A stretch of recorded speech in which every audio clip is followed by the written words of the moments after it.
ہر آدمی جو سینے میں ایمان رکھتا ہے، کتاب و سنت سے جڑا ہوا ہے، وہ چاہتا ہے کہ میں سنور جاؤں، میرے اخلاق، میرا کردار، میرے اعمال، ان میں حسین تبدیلیاں واقع ہو جائیں، اللہ تعالیٰ کی رضا مجھے نصیب ہو جائے۔ اس کے لیے انسان کوشش بھی کرتے ہیں، جد و جہد بھی کرتے ہیں، رستہ بھی تلاش کرتے ہیں اور چاہتے ہیں کہ میں اس رستے کا مسافر بن جاؤں جو رستہ مجھے اللہ تعالیٰ کے قرب کی طرف لے جائے۔ نبی پاک صلی اللہ تعالیٰ علیہ وسلم نے فرمایا، خطا کاروں میں سے ایک بہترین خطا کار بھی ہے خطا کار پر بہترین خطا کار۔ یا رسول اللہ وہ کون؟ فرمایا جو خطا کے بعد سچے دل سے توبہ کرتا ہے، جسے شرمندگی ہوتی ہے، احساس ہوتا ہے کہ نہیں یہ میں نے غلط کیا ہے، مجھے ایسا نہیں کرنا چاہیے تھا، مجھے بدلنا چاہیے، جو ندامت محسوس کرتا ہے اور توبہ کرتا ہے۔ انسان سنورنا چاہتا ہے، بدلنا چاہتا ہے،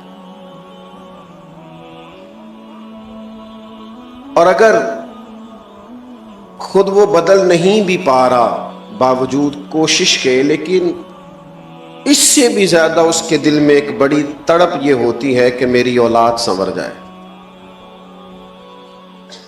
بہت جھوٹا آدمی بھی کبھی نہیں چاہتا کہ اس کا بچہ جھوٹ بولے، اس میں یہ غلطی پائی جاتی ہے، اس سے یہ خطا ہو رہی ہے، اسے پتہ ہے کہ میں بعض اوقات غلط بیانی کرتا ہوں، لیکن وہ یہ پسند نہیں کرتا کہ میرا بیٹا غلط بیانی کرے۔ جو آدمی معاذ اللہ استغفر اللہ کسی وجہ سے کسی خطا میں، کسی غلطی میں، کسی جرم میں مبتلا ہے، وہ یہ نہیں چاہتا کہ میرا بیٹا اس رستے پہ چلے۔ اپنی اصلاح کی بھی فکر ہوتی ہے، لیکن اس سے بڑھ کر بھی لوگوں کو یہ فکر ہوتی ہے کہ جو کمزوریاں، جو غفلتیں، جو سستیاں مجھ میں پائی جاتی ہیں وہ میری اگلی نسل میں نہ پائی جائیں۔ کیا کریں؟ سنورنے کا رستہ کیا ہے؟ بدلنے کا رستہ کیا ہے؟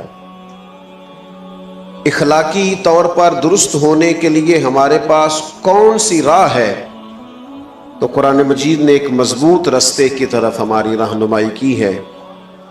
فرمایا یا ایھا الذین آمنوا اتقوا اللہ وکونوا مع الصادقین، اے ایمان والو اللہ سے ڈرو اور سچوں کی سنگت اختیار کرو، صادقین کے ساتھ بیٹھو۔ اللہ کرے آپ موبائل کم دیکھیں اور میری بات زیادہ سنیں، آمین تو کہیے گا۔ دعا تو مانگی جا سکتی ہے نا جی، کیوں جی؟ قبولیت ہو جاتی ہے، اللہ قبول کرنے والا ہے۔ موبائل آپ کے پاس رہنا ہے اور میں نے جانا ہے، لیکن آپ کی ساری توجہ موبائل پہ ہے۔ اللہ تعالیٰ آپ کو جزائے خیر دے، دو چار لوگ بنا لیں، باقیوں کو دے دیں، اتنا ہی کافی ہوتا ہے، سب کو یہ کام نہیں کرنا چاہیے۔ فرمایا اللہ سے ڈرو اور سچوں کی سنگت اختیار کرو۔ یہ جو صالحین کی صحبت ہوتی ہے جو دلوں میں تقوی پیدا کرتی ہے۔ 10 لوگ ایک جگہ بیٹھے ہوں اور 9 اٹھ کے نماز پڑھنے چلے جائیں تو امید ہے 10واں بھی بیٹھا نہیں رہے گا، وہ بھی کہے گا یار اب سارے جا رہے ہیں تو مجھے بھی جانا چاہیے۔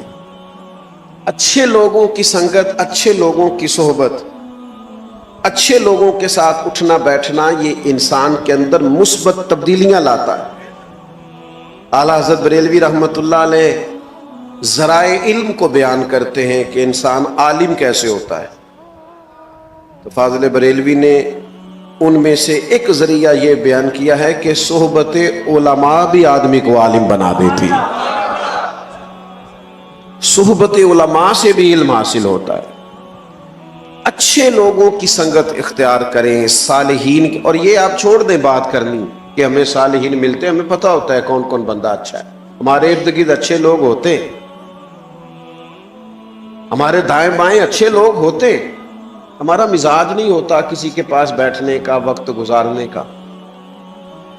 ہماری طبیعت نہیں ہوتی تربیت کے لیے کہیں جانے کی. ہمارے ہاں لوگ جاتے ہیں آج کل کسی کو مشہور آدمی سمجھ کے فوٹو کھنچوانے،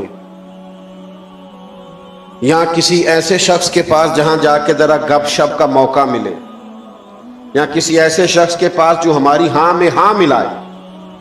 اچھی صحبت، صحبت صالحین اتنی ہی زیادہ ضروری ہے جتنا انسان کے لیے سانس لینا ضروری ہے.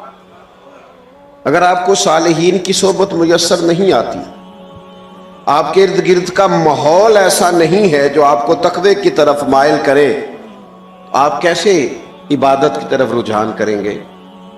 آپ دیکھیے نا، مولا علی شیر خدا رضی اللہ تعالیٰ عنہ فرماتے ہیں میں نے نبی پاک کو اور سیدہ خدیجہ کو نماز پڑھتے دیکھا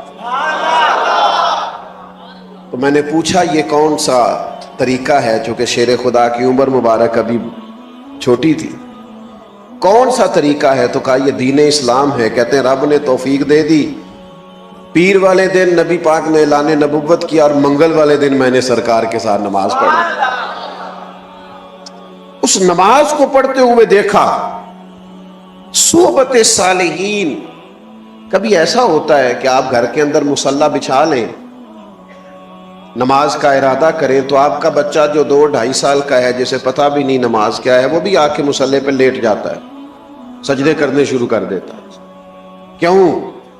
کہ جو آپ کریں گے بچے بھی وہی کریں گے. آپ کے بچے آپ کو گھر میں قرآن مجید پڑھتا ہوا دیکھیں گے تو ان کا خیال آئے گا کہ یہ کام کرنا چاہیے. اچھی صحبت نیک لوگوں کی خدمت میں حاضر ہونا، ان کے پاس جانا. امام غزالی رحمت اللہ علیہ جس درویش کے پاس جایا کرتے تھے، بظاہر انہوں نے کوئی کتاب نہیں لکھی، اتنا بڑا ان کا علمی نام اس لحاظ سے نہیں پکارا جاتا تھا، اگرچہ بہت بڑے عالم تھے لیکن شہرت اس عنوان سے نہیں تھی. لیکن اپنی تربیت کے لیے، اپنے آپ کو بدلنے کے لیے ایک اچھی صحبت کی ضرورت ہوتی.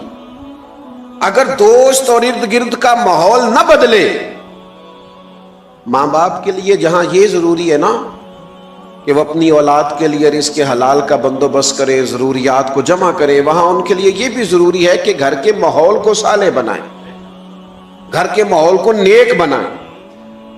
اگر ماں باپ کوئی بات کرتے ہوئے ایسا لفظ بولتے ہیں جو اخلاقی طور پر درست نہیں ہے تو وہ بھی بچوں کو بدخلق کرتا ہے.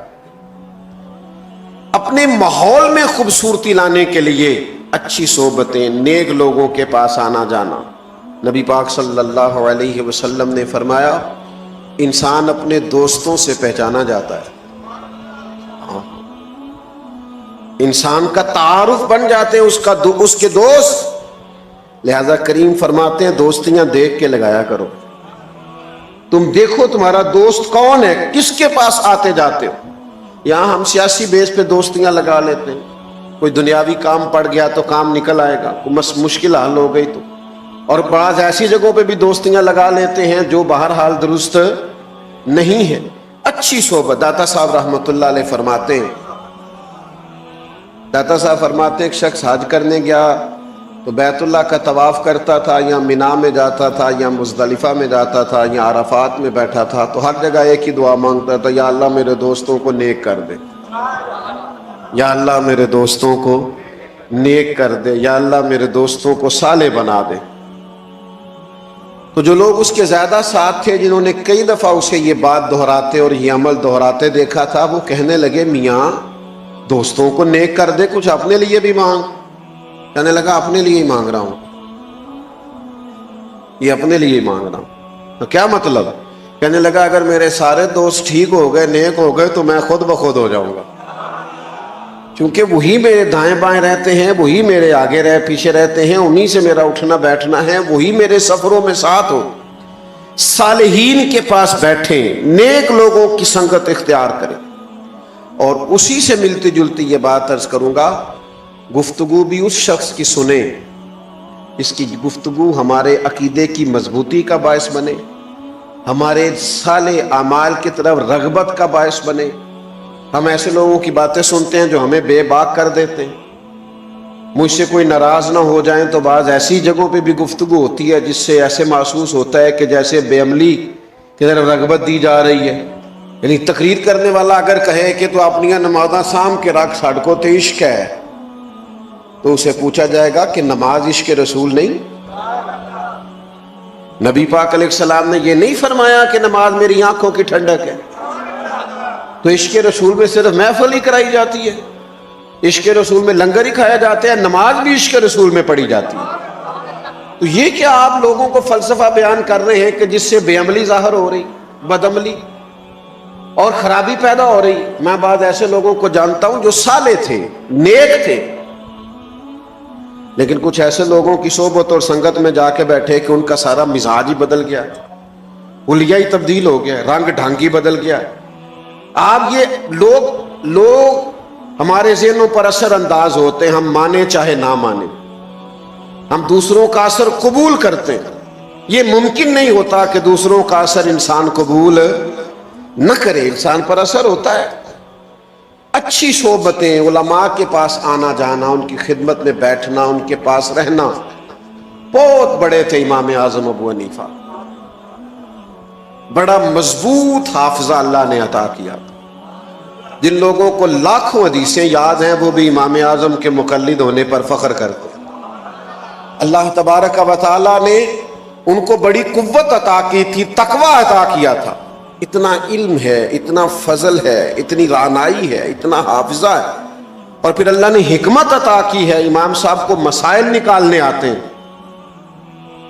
لیکن اس کے باوجود سیدنا امام جعفر صادق کی صحبت میں جا کے بیٹھا کرتے، ان سے فیض لیتے تھے، اور فرماتے تھے اگر وہ 2 سال نہ ہوتے جو مجھے امام جعفر صادق کی صحبت میں ملے ہیں تو ابو حنیفہ ہلاک ہو جاتا، میں ہلاک ہو جاتا۔ مجھے وہ 2 سال کی جو نیک آدمی کی صحبت تھی، اس صحبت نے میرے اندر تقویٰ پیدا کیا، عبادت کا نور پیدا کیا، خوبصورتی پیدا کی۔ میرے بھائیوں، خدا را اپنے ارد گرد کے ماحول کو درست کرے، اپنے آنے والی نسلوں کو صالح اور خوبصورت سوسائٹی دے۔ حضرت عمر رضی اللہ تعالیٰ عنہ فرمایا کرتے تھے جو لوگ کثرت سے استغفار کریں ان کی صحبت میں بیٹھا کرو، جو لوگ کثرت سے استغفار کرنے والے ہوں ان کے پاس بیٹھا کرو۔ وہ عاجز لوگ ہوتے ہیں، وہ رب سے ڈرنے والے ہوتے ہیں، اس لیے کہ انہیں اپنے گناہوں پر ندامت ہوتی، انہیں احساس ہوتا۔ یہ جو ہمارے بزرگ تھے جن کے ہم عرس مناتے ہیں، جن کی ہم یادوں میں بیٹھتے ہیں، یہ صرف شاگرد نہیں ہوتے تھے، یہ با ادب شاگرد ہوتے۔ انہوں نے صرف دین نہیں پڑھا ہوتا تھا، انہوں نے تھوڑے جوتے بھی سیدھے کیے ہوتے تھے اساتذہ کے۔ یہ منسلک ہوتے تھے، فخر کرتے تھے اپنے مشائخ کی نسبتوں پر، اور پھر یہ کہیں مرید بھی ہوتے تھے، کہیں انہوں نے تزکیہ نفس کے لیے بھی وقت گزارا ہوتا، کہیں اخلاقی تربیت بھی کی ہوتی تھی۔ میں چھوٹا آدمی ہوں، کو بڑی بات کروں گا تو اچھا نہیں لگے گا، چھوٹے منہ سے بڑی بات۔ آج تو ہمارے مذہبی سٹیج اور مذہبی لوگ اور جلسے اور نعتیں اور آنا اور جانا اور سٹیٹس اور ویوز، اور جناب اتنا چل گیا اور اتنا بن گیا۔ ہم کیا دیں گے سوسائٹی؟ کیا سیکھیں گے لوگ اس ماحول سے، جس ماحول میں صرف کھینچا تانی، جس ماحول کے اندر اس طرح کا نظریہ بن گیا کہ چھپ جانے کو جی چاہتا ہے، دل کرتا ہے اٹھ بلیا چلو تھے بسیے، جتھے بس دینی سارے ینے، نہ کوئی ساڈی ذات پچھانے نہ کوئی سانو مننے۔ ماحول ہی اور طرح کا ہو گیا، رنگ ہی اور طرح کا ہو گیا، کوئی اسلوب ہی نہیں رہ گیا، صحبت لوگوں کی بدل گئی۔ صالحین کے پاس بیٹھیں، اچھی باتوں کو سیکھیں۔ اور پھر ایک اور بات بھی آپ کی خدمت میں عرض کروں، انسانوں میں خوبیاں بھی ہوتی ہیں، خامیاں بھی ہوتی ہیں۔ آپ کسی سے خوبی لے لیں اور خامی چھوڑ دیں، کوتاہیوں سے صرف نظر کریں۔ میں کسی شخص سے بیزار نہیں ہو سکتا کیونکہ ایک ذرہ بھی تو بیکار نہیں ہو سکتا۔ آپ سیکھیں، آپ خیر لے لیں جس سے ملتی، اس خیر کو اپنے دامن میں ڈالیں، ایک ایک کر کے اپنی زندگی سے غلطیاں کمزوریاں دور کرنی شروع کریں، ورنہ ماحول اس طرح کا بن جاتا ہے کہ انسان کو۔ حضرت موسیٰ کلیم اللہ علیہ السلام ایک دفعہ کہا گیا کہ بستی میں جو سب سے نیک آدمی ہے وہ ڈھونڈ کے لائیں، تو اب جسے حضرت موسیٰ نیک کہیں گے وہ کتنا کو نیک ہوگا؟